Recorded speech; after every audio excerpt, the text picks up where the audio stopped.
Hi, my name is Kasper Johansen and I'm your YouTube philosopher. In this video I will give you my critique of philosophers. Philosophy is about asking critical questions. So one should ask critical questions about the business of doing philosophy and what it takes to become a genuine philosopher. So let me begin by posing a few questions here. How come philosophy is not used in a more constructed way in the daily workings of man in general? Why is philosophy right now tucked away at the universities? Today one can be skeptical about a very plausible situation, that philosophy is some sort of contrived pseudoscience. And supposedly philosophers at the university is only writing for themselves and other philosophers. The philosopher Epicurus once said that philosopher who does not strive towards relieving the human suffering, he speaks an empty speech. Similarly, Nietzsche believed that it's not the written philosophy that makes all the difference. It's the way the philosopher lives his life that should be the focus of the philosopher. Philosophy today seems to have become a mutually nitpicking between philosophers at the university. There they don't pursue the alleviation of human suffering, and philosophy has somehow lost its roots.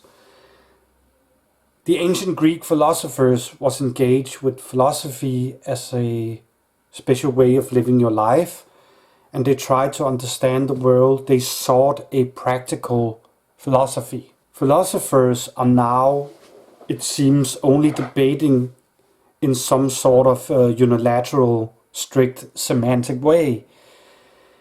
Aristotle's ethical philosophy, for instance, is debated if it is what those philosophers would like to term logically, semantically adequate. I'm guessing that not very many of these philosophers have lived according to Aristotle's ethical philosophy themselves.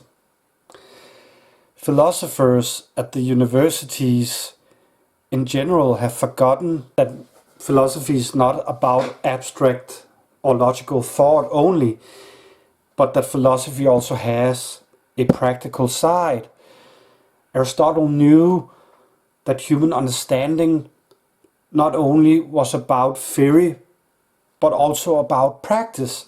Philosophy should come out of the universities and be practiced in practice. Hence, philosophy's function to relieve human suffering. It actually benefits no one, for instance, that Aristotle's philosophy should be termed logical, semantically adequate, but how Aristotle's philosophy can be applied in a practical philosophy that can relieve, for instance, human suffering in the world. Many academic philosophers apparently misunderstood that philosophy is a science. Philosophy nowadays does not do what a science does. A very practiced science is striving for a better world and striving to produce something that can benefit mankind. Philosophical research benefits no one, and it produces no useful product that benefits humanity. Let me give you an example of what I criticize here. A new interpretation of Ludwig Wittgenstein's work, Tractatus Logico Philosophicus, interests only other academic philosophers. The important thing is if this new interpretation of Wittgenstein is bettering the being in the world condition. If not, the new interpretation is useless. I myself is an educated academic philosopher. I was 7 years at the university, and I have discovered that the contemporary conception of philosophy, it is flawed in its lack of practice. Philosophers fail to think philosophically anymore, and they are unable to think outside the box. Philosophy's tools are not only a pen and paper. Philosopher's subject area is worldwide, and philosophers can use his surrounding world as his paper and himself as the pen. It is too narrow-minded to consider a philosopher just like someone who writes a book filled with arguments for or against something. Philosophy must never have a particular static method. Philosophy should be free from being in a certain way in order for it to grow and evolve. The philosopher Alfred North Whitehead once wrote that philosophy should not exclude anything. Whitehead advocated for a process philosophy which considers the world not in static, frozen entities, but the whole world, and philosophy is in a state of flux. Everything flows, right? The whole world and life itself is in a process. The process is ongoing, and philosophy must be evolving. Developments benefits. Development creates something new. Academic philosophy must try something new. Philosophy should be more practical and develop along the way.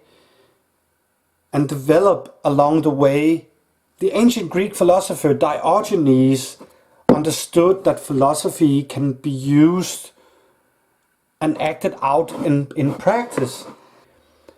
He understood that philosophy can be done with himself as an example of a philosophy. Philosophy translated from Greek means something like love of wisdom. So philosophy is a passionate enterprise, and it's not a soulless, adequate semantic business and talk of empty words. It is actually something more. We need to use philosophy practically, otherwise it corresponds to that of one baking a cake after all the right rules, and the cake looks right, but you do not actually know how the cake tastes before you have tasted it. Many philosophers do not taste the cake, but just bake it after a static recipe. You must taste it to make sure that you have baked it properly and that it is a good, tasteful cake. This means that philosophy and philosophies must be lived in practice to find out whether it works or not. Philosophy is a procedural business. Philosophy develops procedurally through a process of recognition, and it is a learning process. Philosophy has changed over the course of the history of philosophy, and it will continue to change in the future. It should.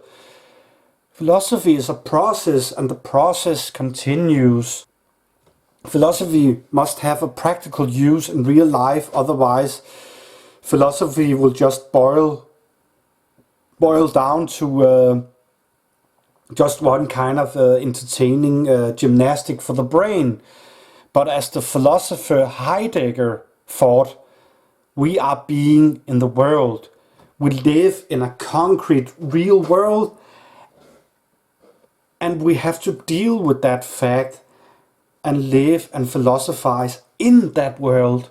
I would just like to say here at the end of this video that this is my personal critique, and of course you don't have to agree with my views, but no matter what, have yourself a good philosophical process.